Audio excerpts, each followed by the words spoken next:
السلام علیکم ورحمۃ اللہ وبرکاتہ۔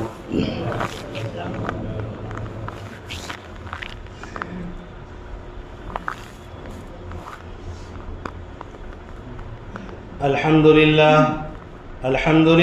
نحمده ونستعینه ونستغفره ونؤمن به ونتوکل علیہ ونعوذ باللہ من شرور انفسنا ومن سیئات اعمالنا، من يهده الله فلا مضل له ومن يضلله فلا هادي له، ونشهد أن لا إله إلا الله وحده لا شريك له، ونشهد أن سيدنا ومولانا محمدا عبده ورسوله. أما بعد فأعوذ بالله من الشيطان الرجيم. بسم الله الرحمن الرحيم. ومن أظلم ممن منع مساجد الله أن يذكر فيها اسمه وسعى في خرابها. صدق الله العظيم. میرے واجب الاحترام بزرگوں اور بھائی اور اسلام کے غیور فرزندوں اور عزیز نوجوان دوستوں،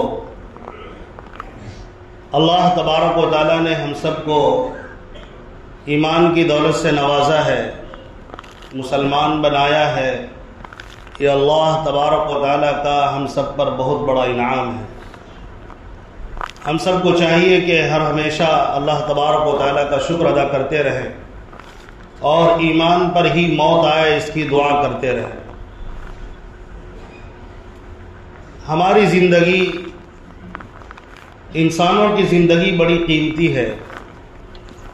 انسانوں کی اور جانوروں کی زندگی میں فرق یہ ہے کہ جانور اس لیے پیدا ہوا کہ وہ مر کر ختم ہو جائے، لیکن انسان اس لیے پیدا نہیں ہوا کہ مر کر ختم ہو جائے، بلکہ مر کر ختم ہونے کے بعد اسے دوبارہ زندہ ضرور کیا جائے گا۔ کوئی شخص دنیا میں پیدا ہونے کے بعد اللہ تبارک و تعالیٰ کے بارگاہ میں دوبارہ حاضری سے بچ نہیں سکتا۔ ایک نہ ایک دن آئے گا کہ اللہ تبارک و تعالیٰ کے دربار میں حاضری دینی ہوگی۔ اللہ تعالیٰ نے صاف لفظوں میں فرمایا کہ ہم نے انسان اور جنات کو اپنی عبادت کے لیے پیدا کیا ہے۔ قرآن کہتا ہے وَمَا خَلَقْتُ الْجِنَّ وَالْإِنسَ إِلَّا لِيَعْبُدُونَ، کہ اللہ نے قرآن میں فرمایا کہ میں نے انسان اور جنات کو صرف اور صرف اپنی عبادت کے لیے پیدا کیا، کہ جب یہ انسان آنکھیں کھولے دنیا کے اندر، جب ہوش سنبھالے، بالغ ہو جائے، تو اس پر ضروری ہے کہ یہ میری عبادت کرے۔ اور جو بندہ اللہ تبارک و تعالیٰ کی عبادت کرے گا، خالق کی عبادت کرے گا، مالک کی عبادت کرے گا، رب جو پالن ہار ہے، کائنات کے نظام کو چلانے والا، جو اس کی زندگی اور موت کا مالک ہے، اس کی عبادت کرے گا تو یہ بندہ کامیاب ہوگا اور عزتوں سے نوازا جائے گا۔ اگر ان بندوں نے اپنی زندگی کو اللہ کے علاوہ کسی اور جگہ لگا دیا، کسی اور کے محبت میں وقف کر دیا، ختم کر دیا، تو یہ بندہ ناکام بھی ہوگا اور ذلیل بھی ہوگا اور سخت سے سخت عذاب سے اس سے واسطہ پڑ سکتا ہے۔ اللہ تعالیٰ نے جب انسانوں کو پیدا کیا تو اس پر سب سے بڑا حکم عبادت کے طور پر نماز کا حکم نازل فرمایا کہ نماز ایسی عبادت ہے جہاں بندہ کھڑے ہو کر یہ اقرار کرتا ہے، عاجزی کے ساتھ کھڑے ہو جاتا ہے اور اللہ اکبر کہہ کر یہ اقرار کرتا ہے اے اللہ سب سے بڑا تو ہے، کائنات اور کائنات کی ذرہ، کائنات کا ذرہ ذرہ سب کو تو نے پیدا کیا ہے، ہم بھی تیرا ایک بندہ ہے، ہمیں بھی تو نے ہی پیدا کیا ہے۔ اللہ اکبر، اللہ سب سے بڑا ہے۔ آسمانوں کو وجود دینے والا بھی وہی ہے، زمینوں کو پیدا کرنے والا بھی وہی ہے، پہاڑوں کو گاڑنے والا بھی وہی ہے، سمندروں کو پیدا کرنے والا بھی وہی ہے، پانی وہی پیدا کرتا ہے، غلہ وہی اگاتا ہے، سردی وہی لاتا ہے، گرمی وہی لاتا ہے، بارش وہی برساتا ہے، کائنات کے ذرے ذرے پر اسی کی حکمرانی ہے۔ اللہ تبارک و تعالیٰ نے ہم سب کو یہ بتایا کہ نماز قائم کرو اور آ کر اقرار کرو کہ اللہ سب سے بڑا ہے۔ اور اپنی عاجزی کا اظہار کرو۔ نماز سے بڑھ کر کوئی ایسی عبادت ہمارے پاس موجود نہیں ہے جس میں ہم سب سے زیادہ اللہ تبارک و تعالیٰ کے سامنے عاجزی کا اظہار کر سکیں۔ بندہ یہاں کھڑا ہوتا ہے، اللہ کا حکم جب تک ہے کھڑا ہوتا ہے، پھر اللہ کا حکم آتا ہے رکوع کرتا ہے، پھر اللہ کا حکم آتا ہے سجدہ کرتا ہے، اور اپنی پیشانی کو، اپنی گردن کو جھکا کر یہ اعلان کرتا ہے، یہ مومن بندہ، اے اللہ تیرے علاوہ کوئی عبادت کے لائق نہیں، تیری ذات پاک ہے، تو سب سے اعلیٰ اور نرالا ہے، میری حیثیت تیرے بغیر کچھ بھی نہیں ہے، میں جو کچھ بھی ہوں تیرے فضل سے ہوں، میری کوئی حیثیت نہیں ہے۔ یہ بندہ نماز میں آ کر اقرار کرتا ہے، تو اللہ تبارک و تعالیٰ نے نماز کے لیے اجتماعیت کا ماحول پیدا کرنے کے لیے مسجد بنانے کا حکم دیا۔ چنانچہ اللہ تبارک و تعالیٰ نے سب سے پہلا گھر، اپنا گھر جہاں لوگ ایک ساتھ جمع ہو کر نماز پڑھ سکیں، یقیناً اکیلے بھی نماز ہو جاتی ہے، لیکن اللہ تعالیٰ نے اس بات کو پسند کیا اور حکم بھی دیا کہ دیکھو میں تم پر 5 نمازیں فرض کرتا ہوں، لہٰذا تم ان 5 نمازوں کو جماعت کے ساتھ ادا کرو۔ وَارْكَعُوا مَعَ الرَّاكِعِينَ، اے میرے بندو رکوع کرنے والوں کے ساتھ رکوع کرو، سجدہ کرنے والوں کے ساتھ سجدہ کرو۔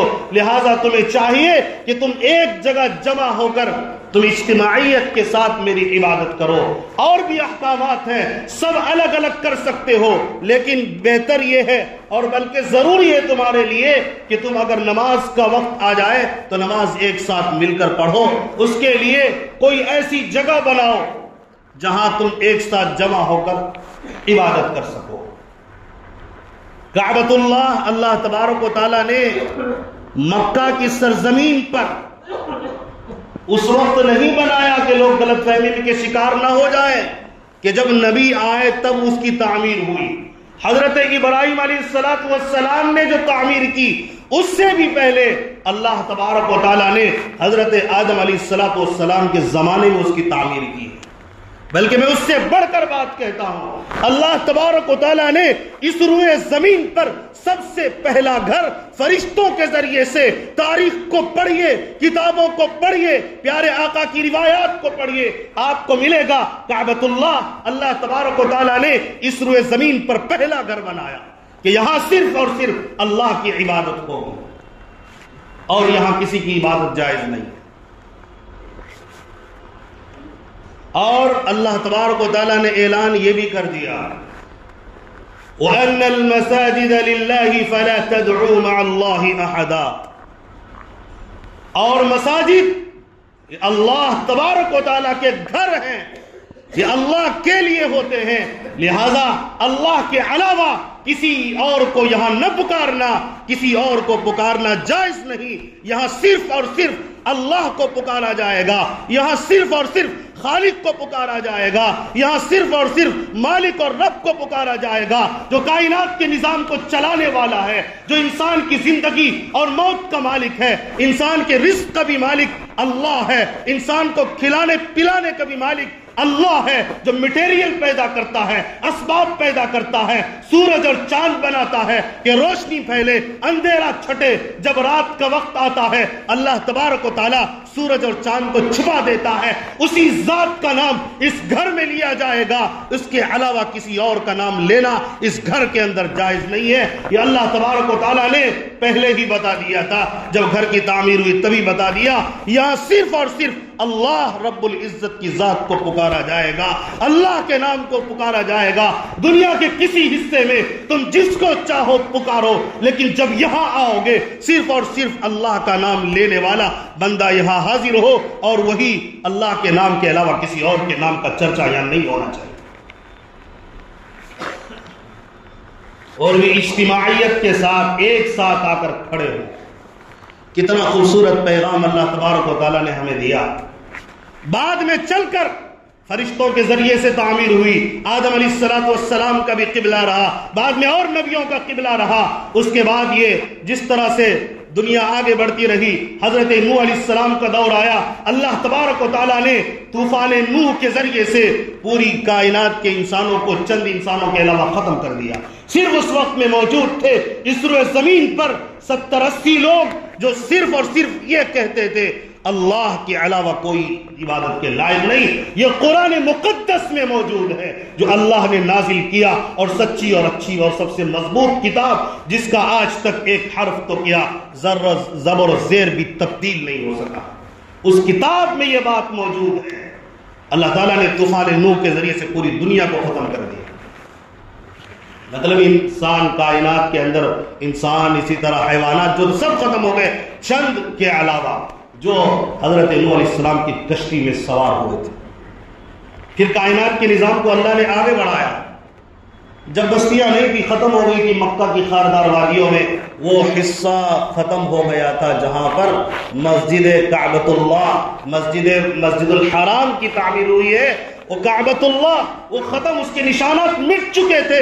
پھر اللہ تبارک و تعالیٰ نے حضرت ابراہیم علیہ السلام کو حکم دیا، اسماعیل علیہ السلام کو حکم دیا، فرشتوں کے ذریعے سے نشاندہی کروائی کہ یہ کائنات کی وہ جگہ ہے جہاں تمہیں پھر سے دوبارہ اس مسجد کی تعمیر کرنی ہے۔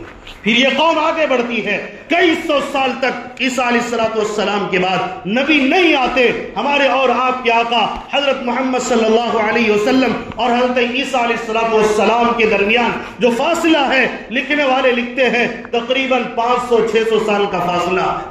اس فاصلے میں کوئی نبی نہیں آتے، پھر وہی لوگوں کی کہانی بت پرستی شروع ہو جاتی ہے، اس گھر کے اندر لوگ پوجا کرنا اور طرح طرح کے کسی اور کا نام لینا شروع کرتے ہیں۔ پھر نبی آتے ہیں، لوگوں کو سمجھاتے ہیں، دعوت دیتے ہیں، کائنات کو بنانے والا ایک ہی ہو سکتا ہے، اگر ایک کے علاوہ کوئی اور ہوگا کائنات کا نظام نہیں چل سکے گا۔ ایک کہے گا ٹھنڈی ہونا چاہیے، ایک کہے گا موسم گرم ہونا چاہیے، ایک کہے گا اس کو اولاد ہونا چاہیے، ایک کہے گا اس کو اولاد نہیں ہونا چاہیے، ایک کہے گا یہاں غلے اگنے چاہیے، ایک کہے گا نہیں یہ کائنات کا نظام چل ہی نہیں پائے گا، یہ کہے گا سورج تھوڑا دیر سے نکلا جائے، ایک کہے گا نہیں ابھی رہنے دو، فلاں سو رہا ہے، فلاں سو رہا ہے، ابھی رات کی تاریکی رہنے دو۔ بتاؤ میرے بھائیوں، یہ کائنات کا نظام چلے گا نہیں چلے گا؟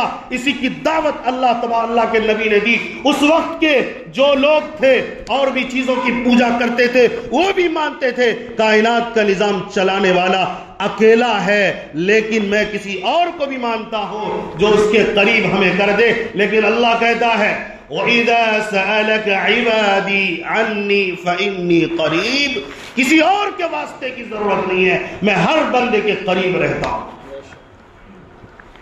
تو مسجد کی تاریخ اور اہمیت اور فضیلت بہت بڑی ہے۔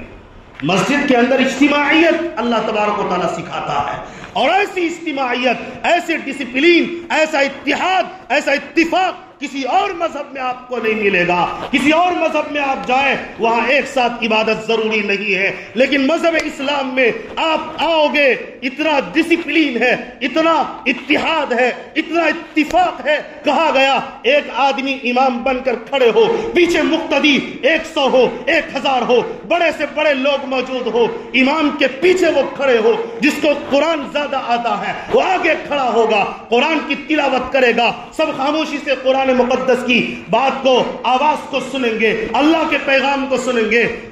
جب تک یہ امام اللہ اکبر کہہ کر نیت نہیں باندھتا، کسی کو نیت باندھنے کی اجازت نہیں، اس کی عبادت اللہ کے دربار میں قبول نہیں جو امام سے پہلے نیت باندھ لے۔ امام رکوع کرے گا تو رکوع کریں گے، امام سے پہلے رکوع میں جائیں گے نماز نہیں ہوگی، نماز کے اندر نقص پیدا ہو جائے گا۔ امام سجدے میں جائے گا پھر کوئی سجدے میں جا سکتا ہے۔ اتحاد، اتفاق اور محبت کی تعلیم مسجدوں سے ملتی ہے۔ پہلے انصاف بھی یہی ہوا کرتے تھے، بہت سارے معاملات مسجد کے اندر اللہ کے حکم کے مطابق حل کیے جاتے تھے، اور آج بھی ہم یہاں سے مسجد کے منبر و محراب سے یہی بتاتے ہیں لوگوں کو کہ معاملات ٹھیک کرو، معاشرہ ٹھیک کرو، ملک کے اندر امن و امان کے لیے ایک دوسرے کا حق ادا کرو، ایک دوسرے کے سینے سے لگو، ایک دوسرے سے معاملات اچھے کرو، کسی کے ساتھ خیانت نہ کرو، کسی کی حق تلفی نہ کرو۔ آج بھی پوری کائنات کے ذرے ذرے میں جہاں مسجدیں قائم ہیں، چاہے وہ امریکہ کی مسجدیں ہو، چاہے وہ لندن کی ہو، چاہے وہ کسی اور ملک کی مسجدیں ہو، کعبۃ المکہ مکرمہ کی ہو، مدینے کی ہو، انڈیا کی ہو، پاکستان کی ہو، بنگلہ دیش کی ہو، اور شہروں کی ہو، دیہاتوں کی ہو، جنگلوں کی ہو، پہاڑوں کی ہو، ہر مسجد میں امام یہی تعلیم دیتا ہے کہ محبت کے پیغام کو عام کرو، کسی کا حق ضائع نہیں ہونا چاہیے۔ اللہ قرآن میں اعلان کرتا ہے ہر مسجد میں جب تک یہ خطبہ عربی میں یہ نہ پڑھ لیتا، آدمی خطبے کو مکمل نہیں کرتا، امام ان اللہ یأمر بالعدل والاحسان وایتاء ذی القربى وینہی عن الفحشاء والمنکر، اللہ نے سب سے پہلے حکم دیا کہ لوگوں عدل کو قائم کرو، انصاف کو قائم کرو۔ ہمارے ساتھ اس ملک کے اندر جو ناانصافیاں ہو رہی ہے وہ ہمارے آنکھوں کے سامنے ہے۔ قانون کے 7 فیصلے، بہت سارے فیصلے ایسے جو قانون کے حساب سے نہیں ہو رہے، مذہب کی بنیاد پر فیصلے لیے جا رہے ہیں، مذہب آڑے آ رہی ہے۔ 6 دسمبر کو کیا ہوا؟ آج 6 دسمبر ہے، ہمیں یاد کرنی چاہیے بابری مسجد کو کچھ نالائقوں نے، کچھ بدبختوں نے جو قانونی مجرم ہے، سپریم کورٹ نے ان کو مجرم قرار دیا، جو 26 دسمبر کو 1992 کے اندر مسجد کو، بابری مسجد کو، ایودھیا میں جو مسجد تھی اس مسجد کو شہید کر دیا۔ ہمیں حکم دیا گیا مسجد یا مندر توڑنا تو دور کی بات ہے، اگر تم نے کسی اور کی زمین پر مسجد بنائی وہ مسجد ہو ہی نہیں سکتی، چہ جائے کہ تم سینکڑوں لوگوں کے دلوں سے وابستہ مندر کو توڑ کر مسجد بناؤ گے۔ اللہ کی قسم اگر کوئی مندر توڑ کر مسجد بناتا ہے 1400 سال سے پہلے سے بھی اور نبی کے بعد بھی یہ مسلمانوں کا عقیدہ ہے، مندر توڑ کر جو مسجد بنائے گا اس مسجد میں عبادت کرنا جائز نہیں ہے، وہ مسجد ہے ہی نہیں، وہاں عبادت کسی کی قابل قبول نہیں ہوگی۔ یقیناً اللہ تبارک و تعالیٰ نے یہ کہہ دیا کائنات کے ذرے ذرے میں، زمین کے ہر حصے میں تم جہاں چاہو پاک زمین پر نماز پڑھ سکتے ہو، لیکن جہاں الاؤٹ نہیں ہے، جہاں اجازت نہیں ہے، وہاں نماز پڑھنے کے لیے تمہیں اجازت لینی پڑے گی، ورنہ تمہاری نماز کا تمہیں ثواب نہیں ملے گا۔ تو یہ تصور کرنا کہ 1528 کو بابر کے حکم سے جو میر باقی رحمت اللہ علیہ نے مسجد تعمیر کروائی تھی وہ مندر توڑ کر بنائی تھی، یہ تصور میں نہیں آ سکتا۔ اگر وہاں تعمیر کرتے، مسلمان نہیں چھوڑتے، وہ مسجد باقی نہیں رہتی، اس مسجد کو ہم خود ڈھا دیتے۔ لیکن بات یہ ہماری اور آپ کی نہیں ہے، بات یہ ہے مسجد جب مسجد بن جاتی ہے صبح قیامت تک کے لیے وہ اللہ کی ملکیت میں چلی جاتی ہے، اس پر ہمارا کوئی اختیار نہیں رہتا، صرف اللہ کا اختیار ہے کہ وہ مسجد ہے اور قیامت کی صبح تک مسجد رہے گی۔ اور اللہ نے قرآن میں اعلان کیا وَمَنْ أَظْلَمُ مِمَّنْ مَنَعَ مَسَاجِدَ اللَّهِ أَن يُذْكَرَ فِيهَا اسْمُهُ وَسَعَى فِي خَرَابِهَا۔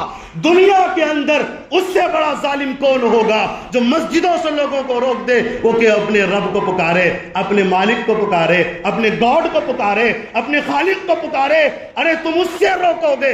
اگر کوئی یہاں، میں تو یہ کہتا ہوں اگر مندر میں کوئی بھگوان کو پکارنے جاتا ہے اس کو روکنا بھی جرم ہے، اس لیے کوئی کسی کو نہ روکے۔ مندر کی تعمیر، مندر کو توڑ کر مسجد نہیں بنائی گئی، اور الحمدللہ اللہ کا فضل ہے 9 نومبر 2019 کو یاد کیجئے، سپریم کورٹ نے فیصلہ دیا، کچھ چوروں نے، کچھ نالائقوں نے، ملک کے دشمنوں نے وہاں جا کر چوری سے مورتیاں رکھ دی تھی مسجد کے اندر۔ سپریم کورٹ نے مانا کہ غیر قانونی طریقے پر وہاں مورتیاں رکھی گئی۔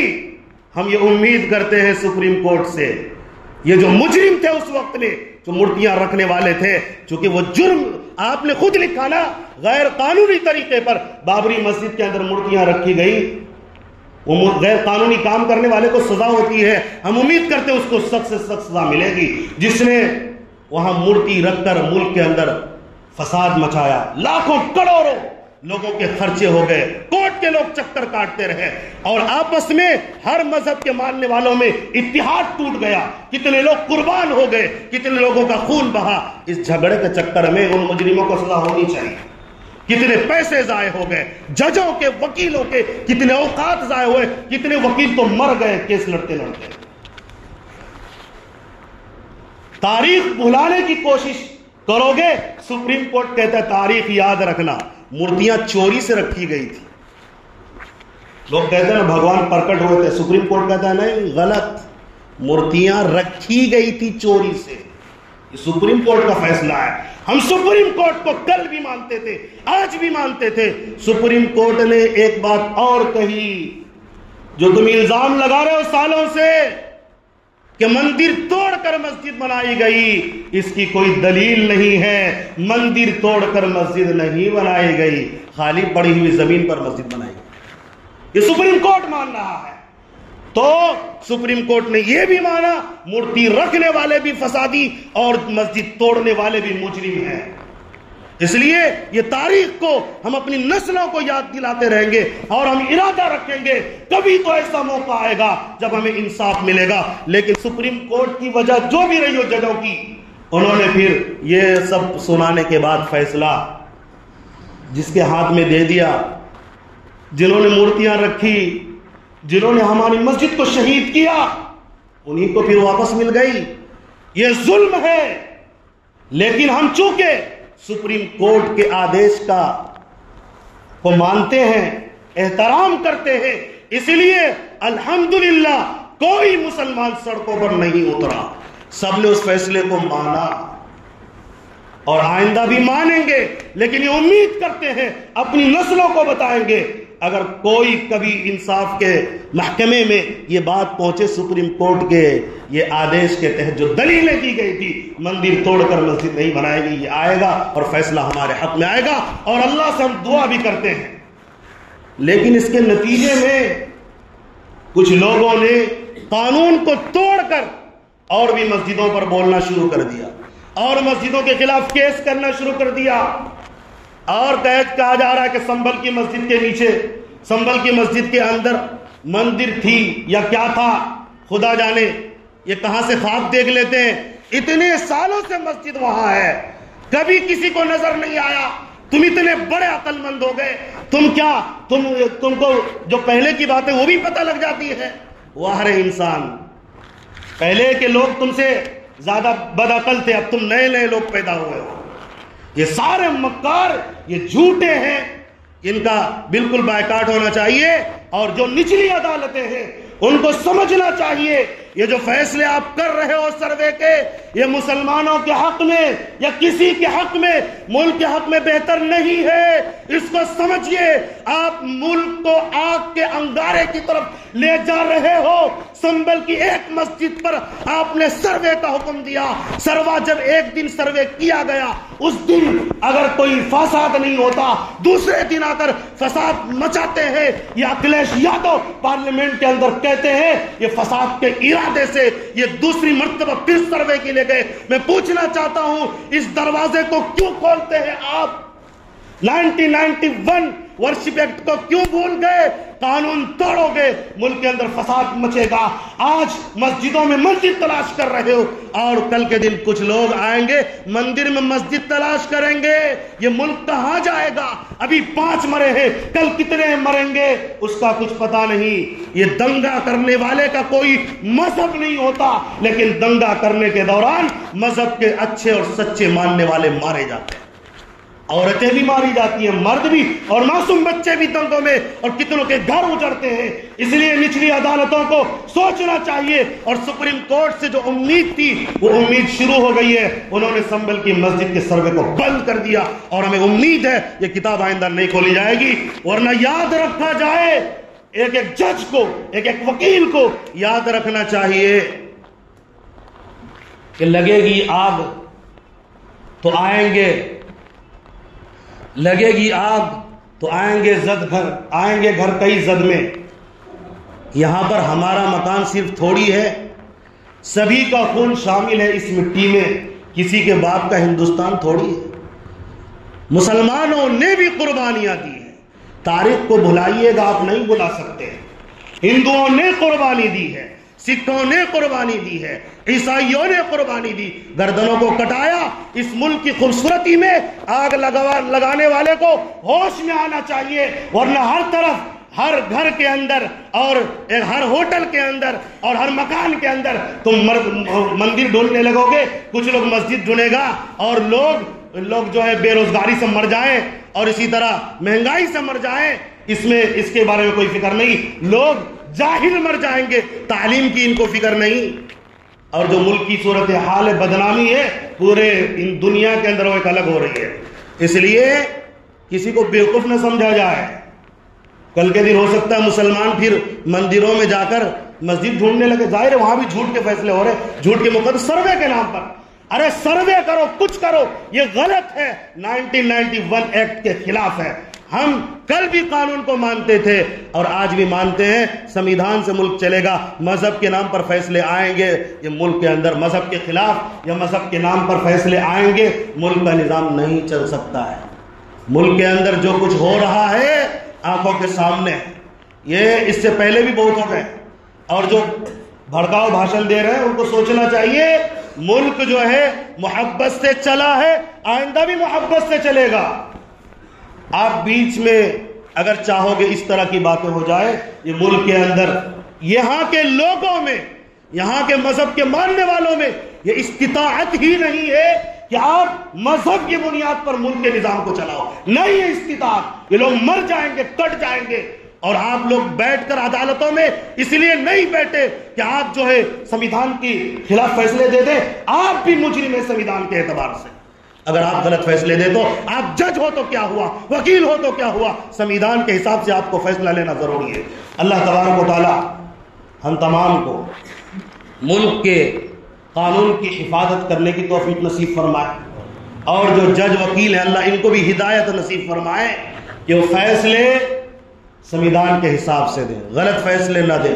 ملک کے اندر آگ لگے ایسے فیصلے نہ دیں. ہم ان کے لیے دعا کرتے ہیں, اللہ کرے کہ ہماری دعا ان کے حق میں قبول ہو جائے.